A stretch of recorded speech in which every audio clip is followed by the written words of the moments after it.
Keni kollë të bezdisshme dhe gëlbaz, ja receta me qep për ta larguar në 48 orë. Kolla është një nga simptomat e përbashkëta më të padëshiruara të gripit dhe të ftohurës.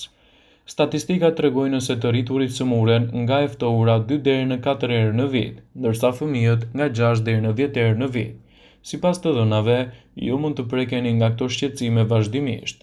Këto shqetësime mund të jetojnë gjithashtu pranë jush në sende në sipërfaqe të prekshme dhe mund të ndikojnë në trupin tuaj brenda 48 orëve.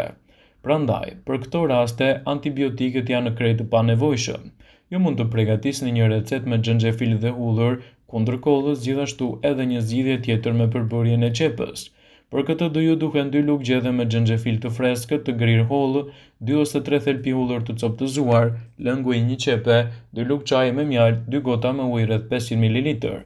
Hidhni ujë në tenxhere, shtoni xhenxhefilin e grirë ose të prerë në feta sipas dëshirës, shtoni hudhrën dhe më pas e lini të marrë val në një temperaturë mesatare.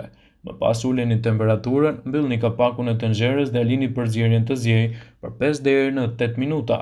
Hiqeni tenxherën nga zjarri dhe lini të ftohet pak. Kulloni lëngun në një enë qelçi dhe shtoni lëngun e qepës. Hidhni nga ky lugë çaji në mjaltë dhe përzieni çajin dhe pini atë. Kjo do të jetë një mundësi shumë e mirë për të lehtësuar kështu edhe procesin e frymëmarrjes.